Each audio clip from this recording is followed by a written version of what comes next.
Encryption unlocked. Welcome to Black Scary Stories. I'm old Nicholas Black, your guide through the dark web of the unknown.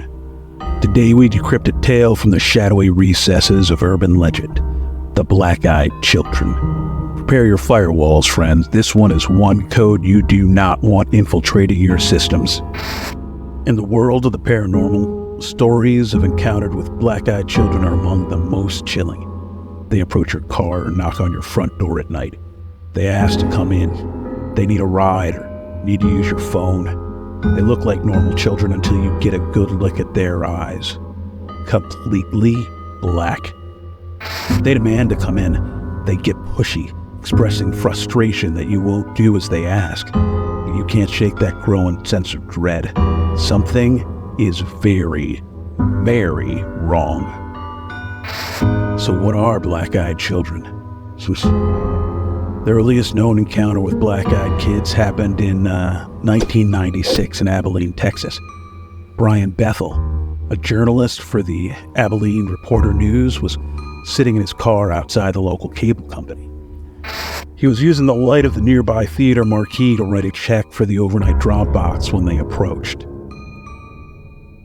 There was a knock on my driver's side window. Bethel wrote about the incident. Two young boys, somewhere between 9 to 12 years old and dressed in hooded pullovers, stood outside.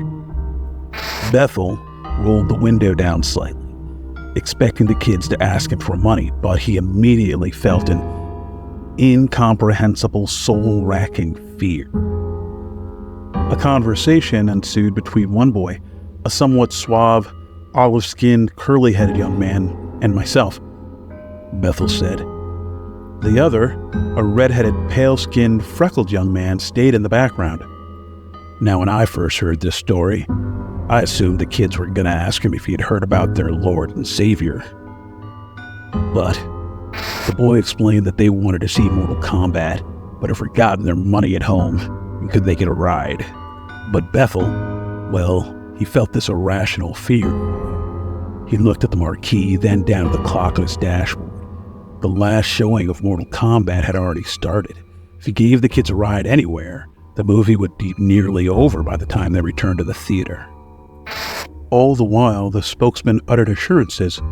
Bethel wrote, "It wouldn't take long. They were just two little kids. They didn't have a gun or anything." The last part was a bit unnerving.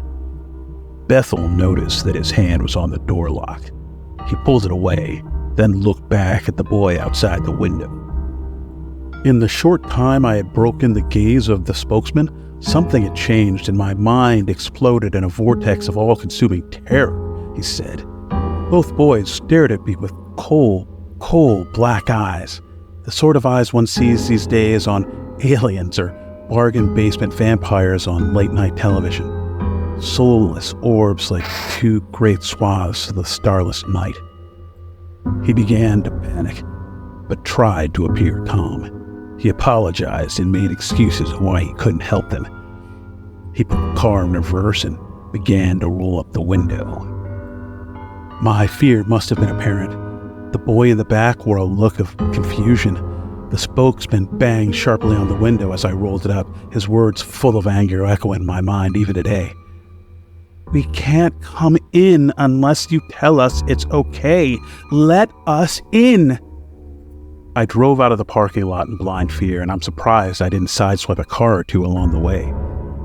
I stole a quick look in my rearview mirror before peeling out into the night. The boys were gone. Even if they had run, I don't believe there was any place they could have hidden from my view that quickly. Now, Bethel shared that story with a small group of friends on an email list in 1998. The story spread exponentially from there, becoming one of the earliest internet urban legends. The phenomenon eventually took on the name of Black-Eyed Children, Black-Eyed Kids, or simply BEK. And there have been a lot of similar encounters reported since Bethel's story first made headlines. What did I see? Bethel wrote in 2013. Your guess is literally as good as anyone's. I've had everything from vampires to demons to ghosts to aliens to a somewhat detailed hallucination positive as possibilities.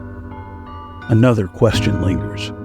What would happen if someone opened the door and let the kids into their home? Or if Bethel had given the kids a ride?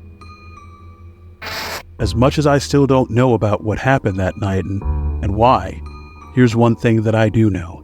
It's a gut feeling, but one that rises to a level of almost certainty, he said. If I had given the spokesman and his friend a ride on that long ago evening, I don't think I would be here to type this now. As we log off for the night, remember, the digital realm is vast and full of tales just like that of the black-eyed children. Ensure your systems are secure, for you never know what might attempt to breach your defenses.